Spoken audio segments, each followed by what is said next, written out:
kain na kayo. Itong dalawa. Ayan si Kao Kao. Pakainin natin sila. Bigyan natin ng pagkain dun, sa gilid dun.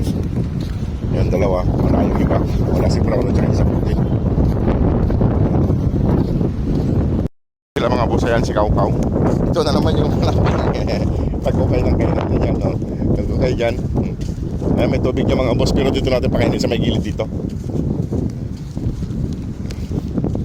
Ayan mga boss. Ayan. Tatlong makulit. Bigyan natin na makakain. Dito sa may gilid dito. Tayusin ko na yung pagkain nila mga boss. Ayan mga boss, kumakain na isa. Kaso yun si Kao Kao at saka si Kwan hindi pa pumupunta rito. At ayaw na lang lumapit. Ayaw na lang lumapit pag nandyan ako sa malapit. Ayan si Kao Kao. Malaki. Lalayo ako para lumapit siya. Ayan. Ayaw pa kumain ng isa.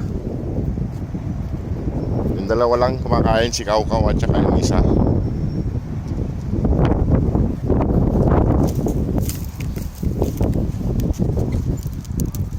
Ayan, kumakain si Kao Kao dun.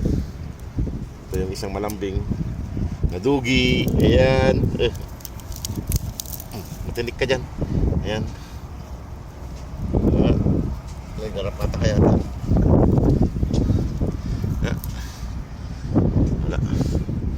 Wala. Ayan. Ayan mga boss, si Kao Kao lang ang kumakain. Ayan. Si Kao Kao lang ang kumakain. Yung dalawa nandito. Yung isang babae nandun, kaya pa kumain. Isa lang yung kapatid din ng lalaki mga boss, yan lang. Si Kao Kao lang. Ito. Pag-iisipan natin yung pangalan nito. Ito makulit na to. Ito makulit na to. Huwag ka dyan at makakwa dyan. Ayan, may tinik yung mga yun, no? May tinik-tinik yung kahoy. Baka madali yung mata mo. Ayan. Ayan mga boss, si Kao Kao kumakain dun. Ayan siya. Ayaw pa kumain ng iba. Naglalambing pa siya. Tingnan ko nga yung tenga mo. May kuto yatang isa. Tanggalin natin kuto. May kuto ka na rin. Pisatin natin. Pisat.